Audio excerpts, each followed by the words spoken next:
Next, let's go over the interactive strategies that subjects and users could use with the Cane Helper.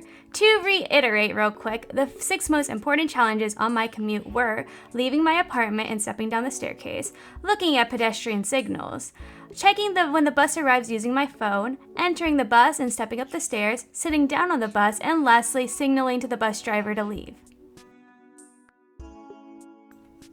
Let's do a quick demonstration of how you, or any user, could use the Cane Helper. Here is Bob. Bob had an accident 2 years ago that left him with minimal brain damage and worsened eyesight. Bob inquires about any disability aid that his doctor would suggest and gets recommended the Cane Helper. So, Bob asks, how exactly would the Cane Helper help me? Well, that's a great question, Bob. This is how the Cane Helper could best assist you. Let us use my daily commute as our example. Okay, so step 1. When it comes to exiting the apartment, there are a few options.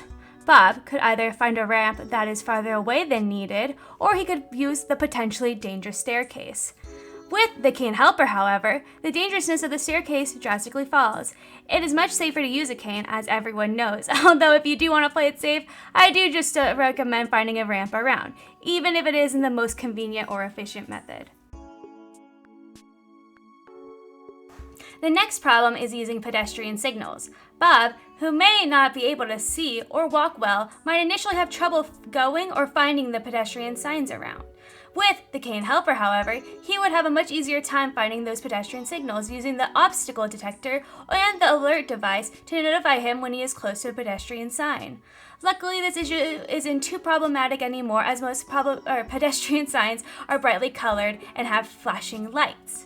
The third problem is checking when the bus arrives. Bob may have difficulties using the cane and his phone at the same time. However, with the Cane Helper, don't fear, as this problem is avoidable. Before leaving the house, make sure to connect and pair your smartphone with the Cane Helper. Then set up notifications to be sent to your touch sensor. These notifications can be customized per app, so each will have a different buzzing pattern. This means that with the Cane Helper, when trying to locate where the bus is, or find where the bus is, or even how long it will take to arrive, feel free to set up a buzzing pattern for the Shuttle app. This way, you can be notified several minutes before the bus arrives at your stop. The fourth problem is entering the bus. After having his accident, Bob's balance isn't as stable anymore. He requires more assistance when entering and leaving the bus. With the Cane Helper, he is able to step up the steps much more effectively and have a safer time overall. He also will have an easier time making sure he doesn't get distracted by putting his phone or other distractions away before entering. The fifth problem is sitting down in the bus. Bob is an early bird and always prefers classes in the morning. However, this means that during rush hour on the shuttles and buses, he must find a seat. This can be really hard as a disabled person.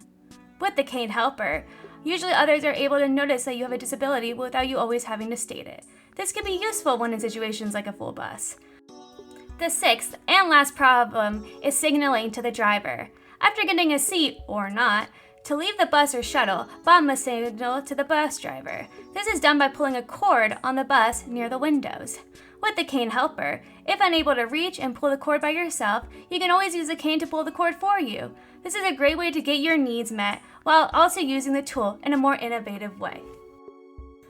And that's all for the explanation videos. I hope you enjoyed learning more about the Cane Helper, and best of luck to all of you in your future endeavors. Goodbye for now!